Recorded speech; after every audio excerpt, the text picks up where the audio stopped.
Good morning. এতিয়া time হৈছে 7:15 হৈছে আৰু আমি গৈ আছোঁ এতিয়া বিহৰ পৰা বিজয়নগৰলৈ। বিজয়নগৰ যোৱাৰ ৰাস্তাটো কিমানলৈকে যাব পৰা নাজানো।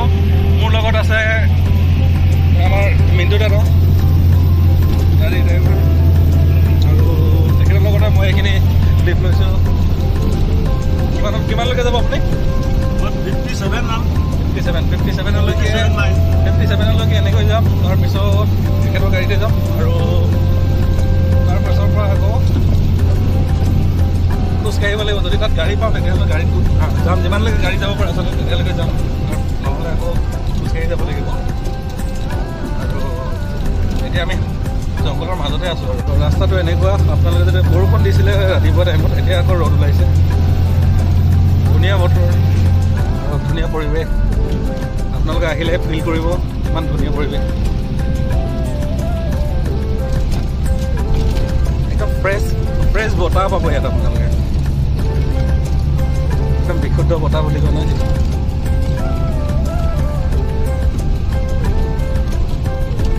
আমি এতিয়া এখন গেট পালোহি। এখন ফৰেষ্টৰ গেট হ'ব চাগে। হয়, ফৰেষ্টৰ গেটেই হয় এখন। গিবনছ লেণ্ড 10 মাইল। এইখিনি 10 মাইল ক'ব চাগে। MB road.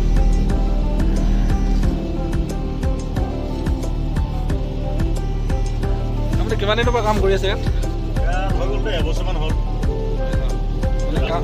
কাম প্ৰগ্ৰেছ কিমান হৈ আছে? এনেই ৰাস্তাৰ কাম প্ৰগ্ৰেছ কিমান স্পীডত কৰি আছে? বহুত জোৰদাৰ চলি আছে কাম, বহুত জোৰ কাম চলি আছে। এতিয়া আমাৰতো 74 মাইল গুচি গ'ল। আগতে ইমানটো নাছিলে, আগতে 38, 40লৈকে আছিলে। এই বছৰ অলপ কামটো বৰ জোৰদাৰ চলি গৈছে। 84 মাইল হয়, 74 মাইলটো গুচি গ'ল আৰু 10 মাইলমান বাকী আছে। 10 মাইলমান মেক্সিমাম 15 কিলোমিটাৰ 14 কিলোমিটাৰ কাম বাকী আছে আৰু এতিয়া কাটিং হৈ আছে এইবিলাক।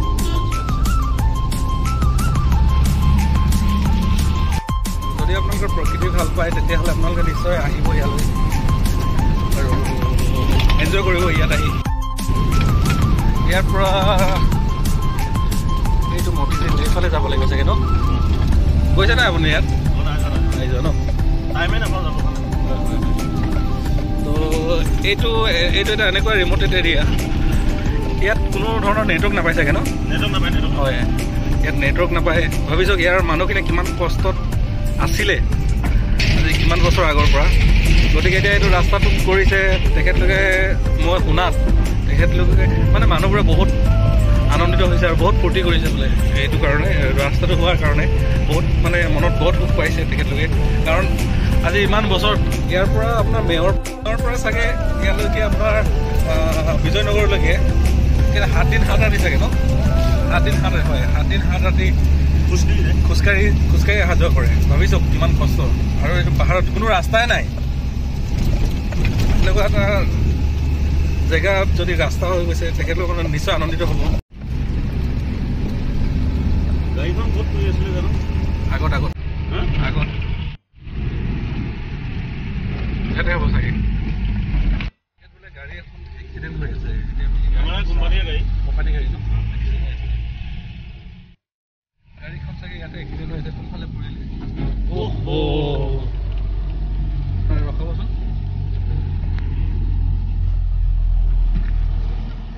বা ইমান বেয়াকৈ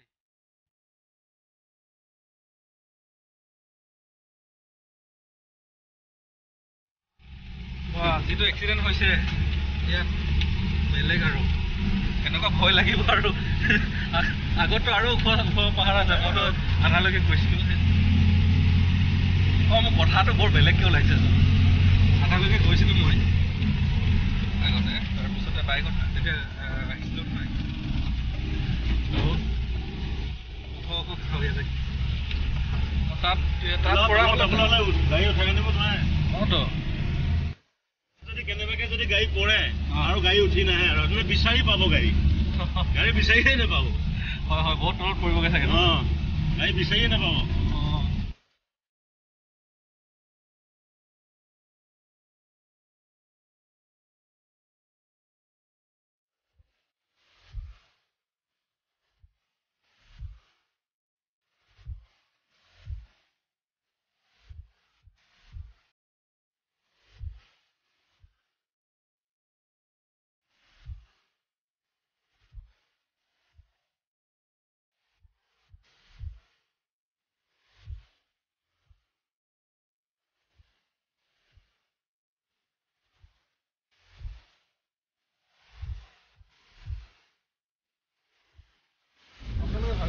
ভিডিঅ' ইমান দিন চেনেলত ধৰা নাই কি কাৰণে তো সেইটোৱে আচল কথাটো হ'ল মোৰ গোটেই ভিডিঅ'খিনি ডিলিট হৈ গ'ল আৰু ডিলিট হোৱাৰ কাৰণে মই ঘৰৰ পৰা যিখিনি মেয়লৈকে আহিছিলোঁ আৰু মেয়ত যিখিনি কিবা কৰিছিলোঁ মোৰ যিটো দিল্লী চেট্ৰিপ ভাই আছিলে গোটেই ভিডিঅ'খিনি ডিলিট হৈ গ'ল যিমানখিনি মই ভিডিঅ' কৰি ৰাখিছিলোঁ কেনেকুৱা হৈ গ'ল কি হয় ভাইৰাছ সোমাই গ'ল চাগে নে বেলেগ কিবা বেলেগেতো তেনেকৈ চোৱা নাই বস্তুখিনি কিন্তু মোৰ বোধ হয় সেইখিনি ভাইৰাছ সোমাই কিনে ডিলিট হৈ গ'ল চাগে আৰু চেষ্টা কৰিছিলোঁ কিবা ৰিকভাৰী কৰিবৰ কাৰণে কিন্তু সফল কৰিব নোৱাৰিলোঁ আৰু সেইটো কাৰণে এৰি দিলোঁগৈ আৰু এতিয়া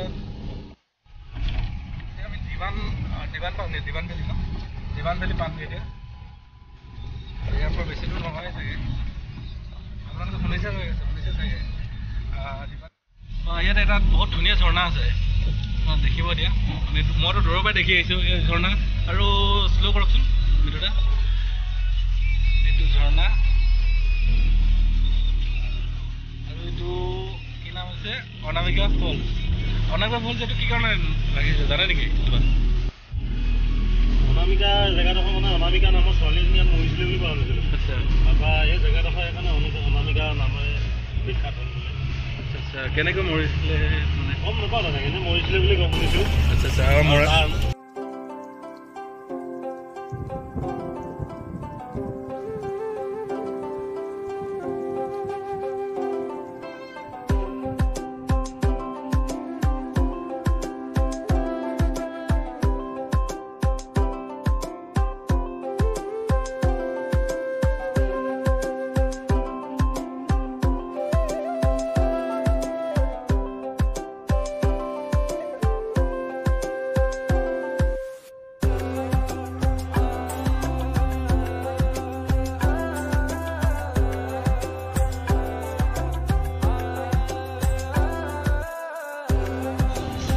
এতিয়া পালোহি নামদফা নেশ্যনেল পাৰ্ক দিৱান আপোনাৰ এইখন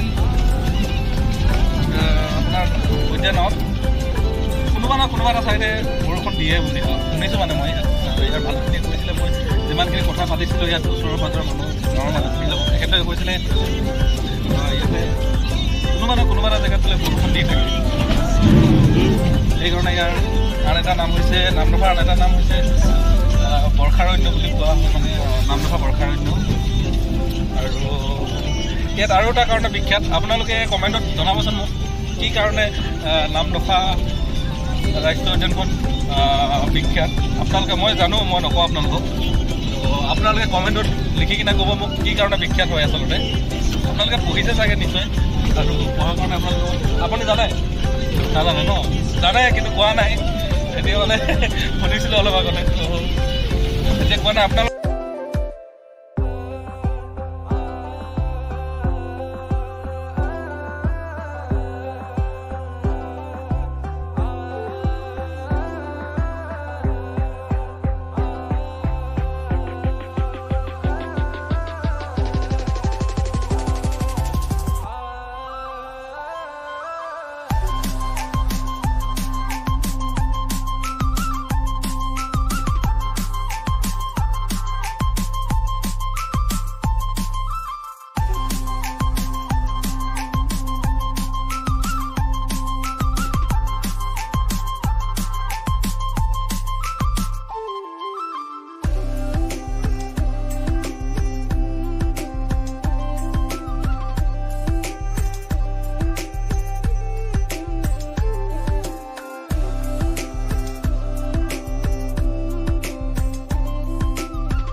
ইয়াত এফালে ঘৰ আছে এফালে ঘৰ আছে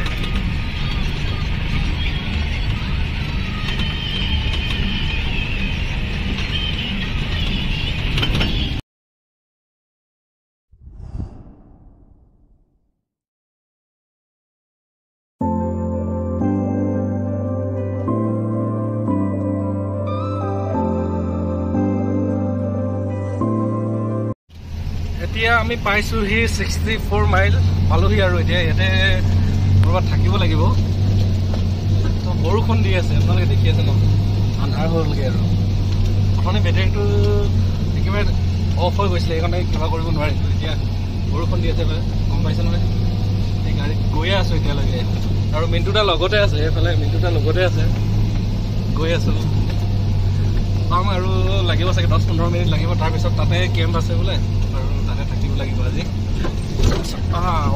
ইমান জাম মাৰিছে